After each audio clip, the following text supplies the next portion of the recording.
With Enhanced Affordable Care Act subsidies set to expire at the end of the year, millions of Americans who rely on marketplace coverage are facing steep premium increases unless Congress intervenes. An estimated 22 million people could see their monthly costs double or worse. Against that backdrop, House Speaker Mike Johnson, under pressure, unveiled a last-minute Republican health care package last night as lawmakers race toward the end of the legislative calendar, with no agreement in sight. Johnson's proposal arrives as Republicans continue to reject extending the enhanced tax credits created in 2021 to help lower-income and middle-class Americans afford insurance outside of employer-sponsored plans. Those credits, expanded during the COVID-19 pandemic, have been central to stabilizing ACA enrollment. Without them, coverage will become unaffordable for many families. In announcing the package, Johnson said Republicans are focused on the real drivers of healthcare costs.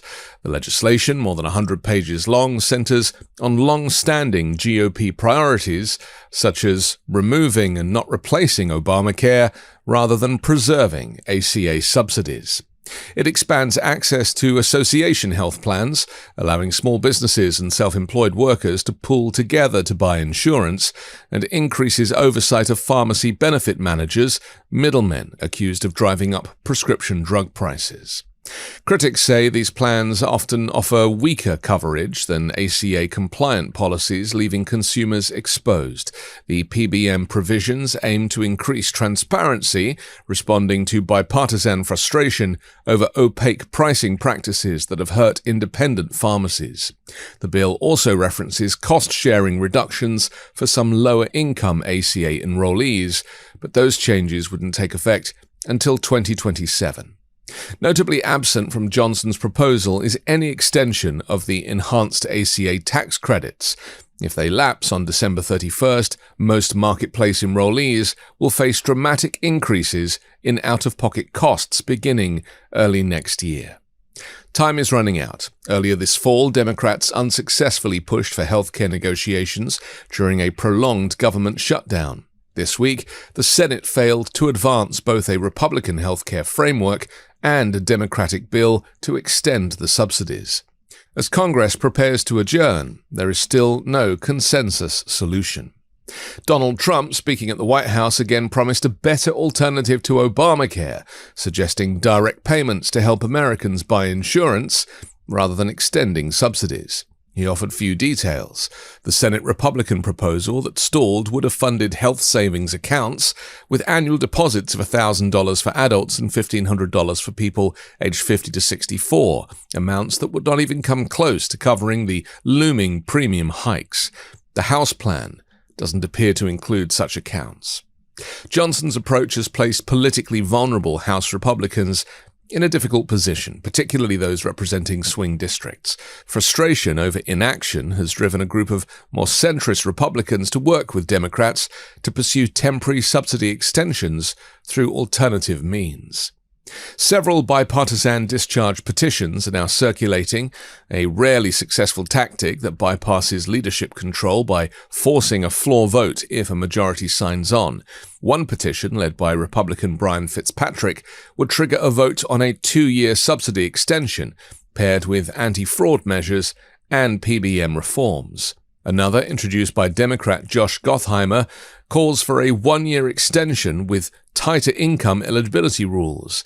Both have attracted enough Republican support that they could pass if Democratic leadership backs them, though House Minority Leader Hakeem Jeffries has not yet committed.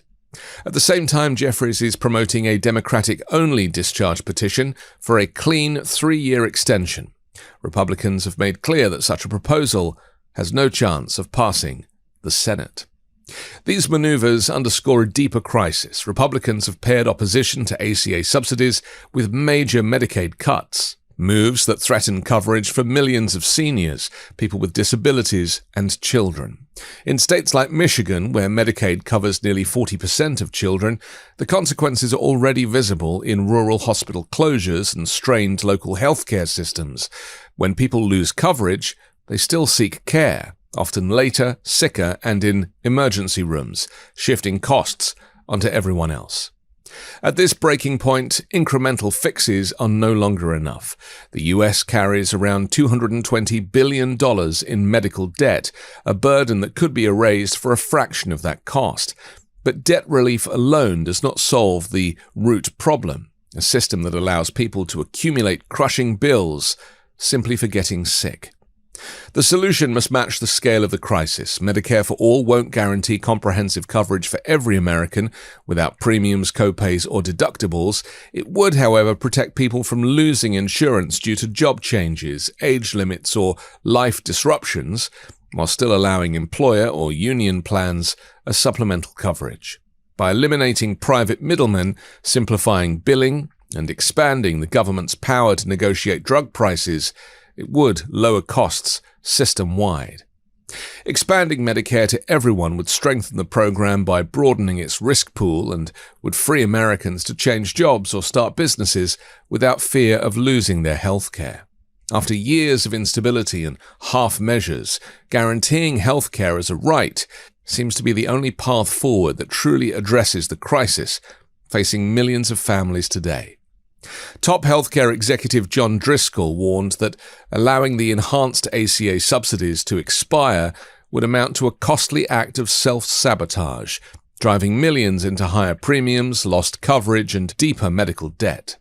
Drawing on Congressional Budget Office estimates, he notes that roughly 24 million marketplace enrollees would see sharp premium increases, and about 2 million would lose insurance altogether, triggering a ripple effect throughout the system. As coverage erodes, people don't stop needing care, they delay it, they arrive sicker, and they generate uncompensated costs that hospitals and insurers ultimately pass on to households and employers. The result is an invisible tax on everyone else, one intensified by simultaneous Medicaid cuts and subsidy rollbacks that shift costs away from government and onto families, even as recent tax changes disproportionately benefit the wealthiest Americans.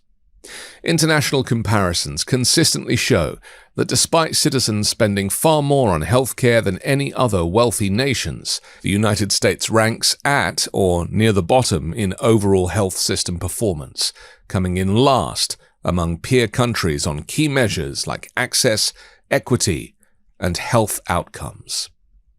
I'm Anthony Davis. You can find me on the 5 Minute News YouTube channel and podcast, on Wednesdays co-hosting Uncovered, and on Sunday on The Weekend Show with MeidasTouch. Love this video? Support independent media and unlock exclusive content, ad-free videos, and custom emojis by becoming a paid member of our YouTube channel today.